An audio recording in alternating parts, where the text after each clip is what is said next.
So my name is Joe Griffith, and my first abortion was when I was 20 years old with a girl who was 17. We ended up having 2 abortions together. We were very young, 20 and she was 17.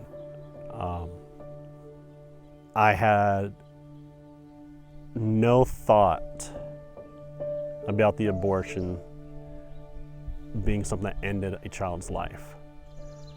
In the moment it was, we're too young. I don't want to be with this person long term. So she actually asked me what we were going to do. And I said we're going to take care of it. And so we did it. I even ended up taking a week off of work.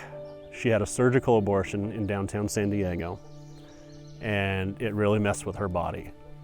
And so I took the week off of work because I thought I was doing the right thing by taking care of her, and I'm being the stand-up guy by losing that time at work just to help take care of her. And I was just looking for a way just to justify my behavior.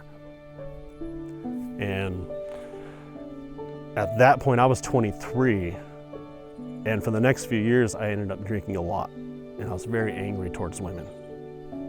My family included my mom, my aunts, my grandmothers, very angry towards women. I hated women. And it's not that I hated women. I hated myself, and I projected that self-hatred onto them.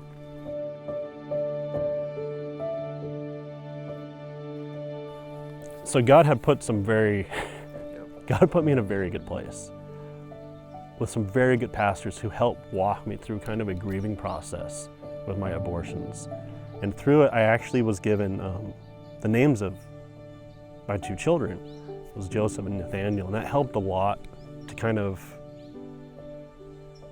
get a release, some type of closure. And at that point, I thought I was good. And I just kind of moved on with my walk. But abortion was never something I talked about.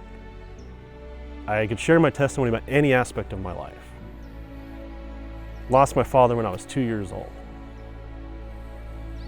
I could talk about anything. I could stand up on a trailer and preach the gospel, but I could not ever tell anybody in the church about my abortions. My mom never knew.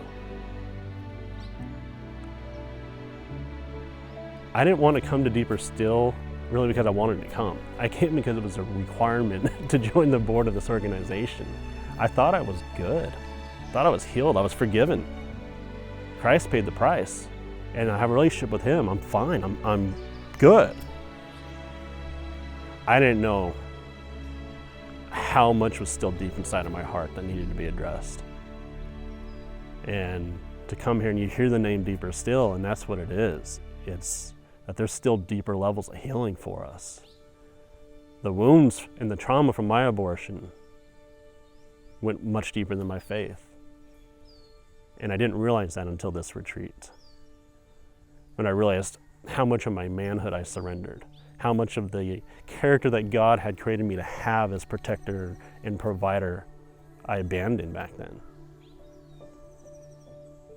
And coming to this retreat, the most impactful moment for me was a moment that we call the father mantle. I didn't grow up with a father. I don't know what that's like to have a father. I don't know what that's like to be a father. All I knew is that my opportunity to have been a father, I eliminated. And in this moment in the father mantle during the retreat, we're reading and we're praying and we lay hands and we pray over the men for healing and a restoration of the thing that we lost and surrendered. And that changed everything for me. I was dating a woman at that time, and she's now my wife. And just a few weeks after that father's mantle, I got to meet her kids, and they're now my kids. And just in God's timing, I know that without experiencing that process of receiving back that father mantle, that authority, my manhood, my fatherhood, I couldn't be who they need me to be.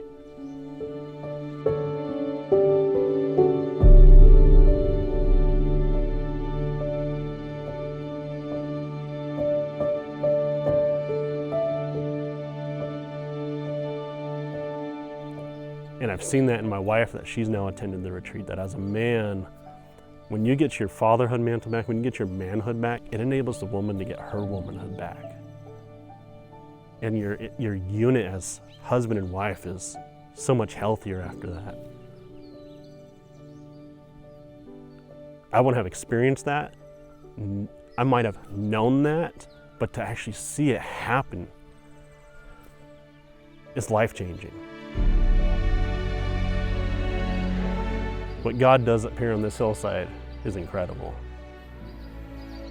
And I hope to be a part of it as long as I can, because it's life-changing.